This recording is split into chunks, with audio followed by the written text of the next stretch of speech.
Alright, greetings. Today I'm going to open some World of Warcraft Scourgewar boosters. We'll see what I get. It's about a box worth what I got on sale, each individually wrapped. We'll just lay them out by rarity and loot, I guess. I don't know if this set's supposed to be good. We'll just put the commons here. So just a stack of commons. Nobody really cares about those, I guess. Boom, boom, boom. Cone of Cold, sure. Some uncommons. Fell Fury, Ice Shrieker's Touch, Conquer Nakiri, Payment of Blood, Destroy, draw cards. Yeah, I guess that's fine.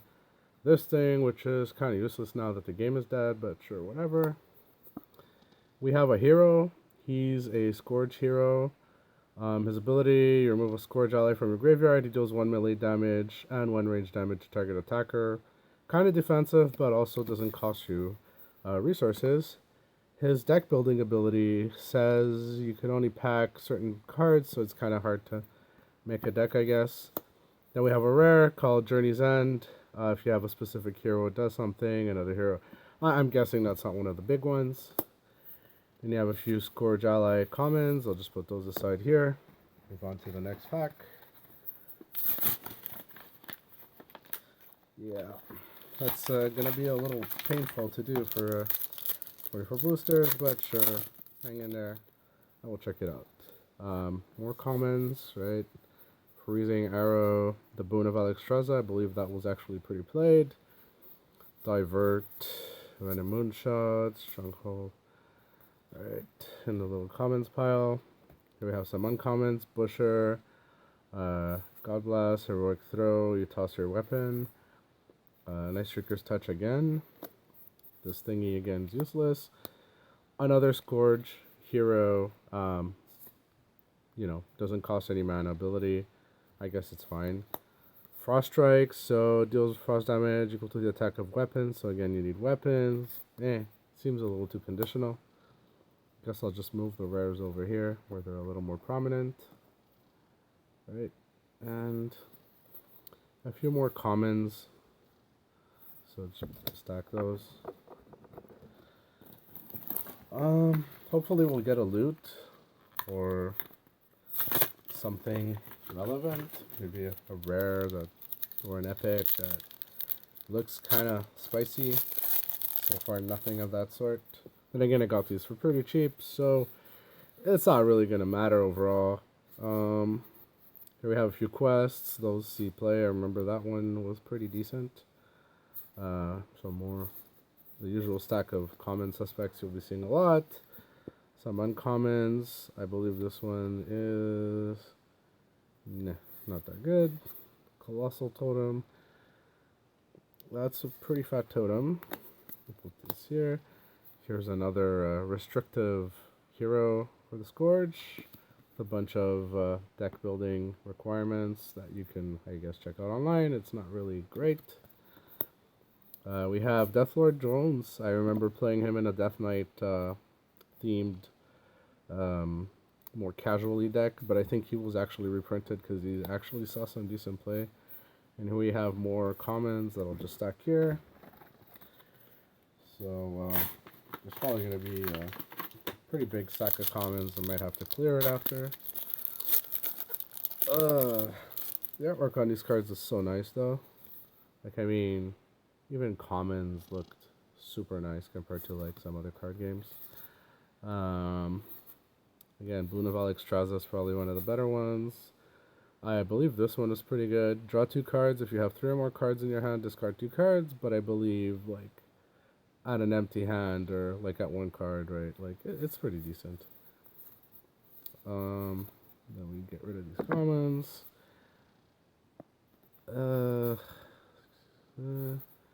Abolish. Discards or access the cost. So I guess the thematic here is the dual class cards are based on the cost of one of the classes you control, which is kind of nice. Like, I mean, you make the guy discard X cards for 4. So if you have a 4 cost, discards 4 cards, and 5 cost, 5 cards, whatever. Here we have this cool looking dude. He is a warrior. So you can remove a warrior in your graveyard from the game, and then target hero ally has protector. That's actually pretty good. Like, I mean, you just protect him for a turn by removing a freaking warrior in your graveyard. I like that one a lot, actually. And he's really sweet, full art in the back. The restriction says you can't put any alliance or horde cards. It's usually the Scourge requirement. You can have warrior cards, warrior protection talents, neutral cards, and Scourge cards. You can't include cards with reputation and other talent restrictions, but he's pretty badass. Then we have the Skybreaker. Yeah, it requires quests going face down. That kind of didn't happen in a more competitive sense, so that's probably not a good one. Then we have another stack of little. Another thing to note here is that a lot of the Scourge allies are unlimited, meaning you can put any number you want in your deck. It's kind of hard to zoom there, but yeah. So I mean, that probably gives them more value at common level. Kind of makes them the magic equivalent of Shadowborn Apostles or Relentless Rats. Moving on to the next pack. Hopefully I'm not boring you too much. We got some more commons. This one again, pretty nice, badass Tauren Druid. Doesn't seem to be that great, but I mean, this one seems pretty nice. You destroy one of your resources to draw a card. Doesn't cost any resource, actually, well, except the one you're destroying, but I mean, it could be a tapped one. Checking out more commons. Deliver Hill. Yeah. Oh, yeah, vanilla. Vanilla's good. Not really. Like vanilla WoW, right? That was kind of a pain in the ass. That seems pretty sweet. Exhaust all resources you control. Draw 2 cards. I mean, why not, right? Like, the mana gate costs 2 mana, plus 1 to activate to draw 2 cards. So 2 to draw 2 seems fine. There's another Shaman. Ready target ally or weapon you control for 2 seems kind of not that great. Here's one. You ready up to X resources, where X equals the cost again. I think this one's actually pretty sweet. It kind of just like re-readies all your mana, so you can just kind of cast 2 fatties or whatever, right? It's not that bad.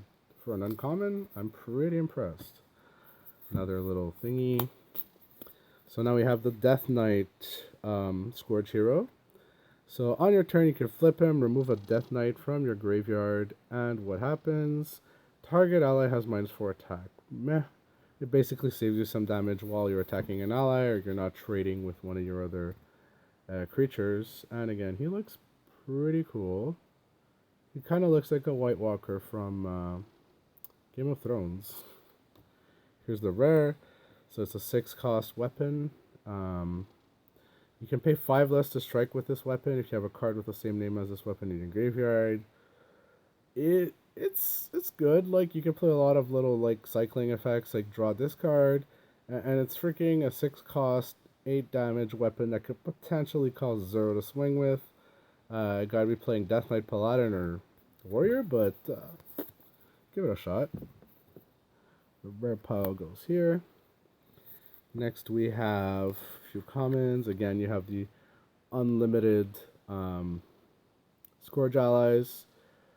Gives all the actual like alliance and horde allies -1/-1, and you can stack these, so it can be like pretty annoying as a control card, right? Like all their little creatures kind of die, and then you have another little aggro hunter card. More commons. Move on to the next pack. Crack. I'm hoping for, I guess, at least a medium to high loot, because a minor loot I think is kind of crappy. Here you have like a nice little armor. 1-for-1. Opposing heroes can't lose and can't have resistance, I guess. It was more like a draft thing than it was competitive. Resistance. Hex makes something into a frog. That's kind of cool. I mean, just neuter any little thing and make it a frog. The Boon of Akadal, draw 3 cards, but on your opponent's turn. But it's a nice little control quest. Then you have Mr. Vanilla. Nothing to write home about here. Some uncommons. Not really impressed by these uncommons. This one seems kind of nice. At the start of your turn, your hero deals 1 fire damage to each non-demon hero and ally. Pretty sweet. Then destroy this ability if you control no demons. I'm pretty sure you can be a demon hero, so that kind of seems pretty sweet. You just really have to deal with this, otherwise they're kind of like taking free damage. Which is kind of a warlock thing anyways. Here we get this guy. He seems kind of blah. You can remove a Scourge ally in your graveyard, so it doesn't really have to be a specific class. He deals 1 shadow damage to target ally for each ally in its controller's graveyard. Meh. Yeah, sure. Attach to target hero. Has Assault 3 and Mend 3. That's pretty nuts. I mean, you heal yourself for 3 every time, and you freebeat for 3, so it's like a semi-life linking weapon, I guess, if you want to refer to it in magic terms. We'll just go with that with the rares. And more uncommons. Nothing great. Yeah, this is like a nice little mage common, right? Like the damage over time thing. You deal 2 damage on a burst. And then 2 damage at the attached character every time you untap. Meh, it's fine. There's way worse. 3 damage. Over time is always good damage. More packs. I don't know which pack we're on, but we're like, I guess, a third of the way there. Thanks for not zoning out. Here we have more commons again. Mostly the quests are interesting. I'm not sure what the better commons were actually. I didn't read up much on this set. But some sweet artwork even for vanillas, right? Gotta have that vanilla love. Then we get more uncommons. This guy seems super sweet. When you discard a card, you may pay 1. If you do this, ally deals 1 fire damage to each opposing hero and ally. 4/4/4/4. Warlock pet seems reasonable. This is another weapon toss. You have your heroic throw. Yeah, the glare is kind of annoying. Here we have Mind Seer. 2 damage to each opposing hero and ally. For priest, that's pretty rare. He deals 2 damage to each opposing hero and ally, and if its controller has no cards in hand. So you always do 2 damage if the guy is empty-handed at the start of your turn. So it's like a good discard crowd control card. Not too shabby. It's pretty much a win condition. Conqueror's Edge. You can put Hunter equipment on the bottom of its owner's deck. That just seems like a hate card at that point. Put it with the uncommons, the shard. Here we have like a semi-Sylvanas kind of person, but it's not. It's Syrian. Remove a hunter in your graveyard from the game. Ready target pet. Seems pretty free. Got the usual little set of requirements there. You can probably check more of that online, but you know, you can play some hunter cards, can't play other cards. Here's Portal Stone. I remember this being one of my loots at one point. I think in the game it actually just changes your portal to a different design. Well, the one you see here. Otherwise, it's probably... I don't know. It seems bad. Especially for a rare. Then more commons. Da-da-da-da. We get more packs. Let's open packs. Sorry, my camera setup is not the best, but I'm just trying this, right? So like, whatever. Man, this pack's kind of annoying. Here we go. Commons time. Opposing allies with resistance. Yeah, who cares? Army of the Damned. Yeah, doesn't seem so good. You can kind of draw, but whatever. Some freezing arrow. More commons. Spirit Totem as your uncommon, plus boundless concentration. Ready resources, we saw that one. Fell, heroic throw, we saw. It's a little shard. Woohoo! Then we get the White Walker guy that we already saw. Alright, Protection Hero Warrior.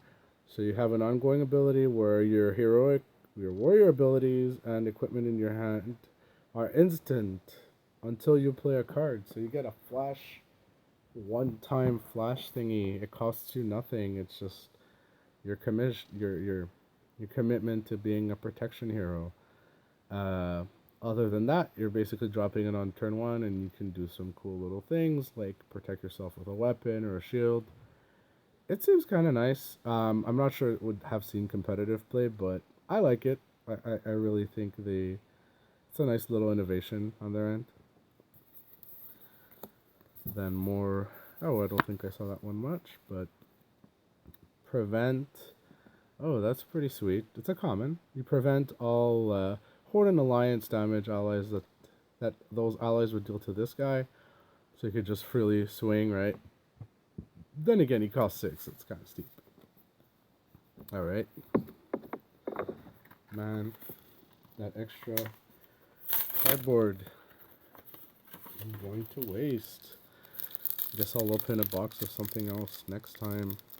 Preferably without the cardboard. Alright. You're getting tired of these comments. Let's check one of these out. This one actually, I believe, seems fine. Your hero has Assault 2 this turn. Your hero has Cat Form. It has +1 attack while attacking. Destroy this card when you strike with a weapon or play an on-throw ability. So you basically, how does that work? You beat for 3 the turn you play it, and then every other turn you beat for 1. I mean, it's a nice little druid offensive thing that's not a weapon, so it's like a free +1 attack every time. Yeah, I like it. Like, it doesn't require you to pay to attack with a weapon, and then you just damage,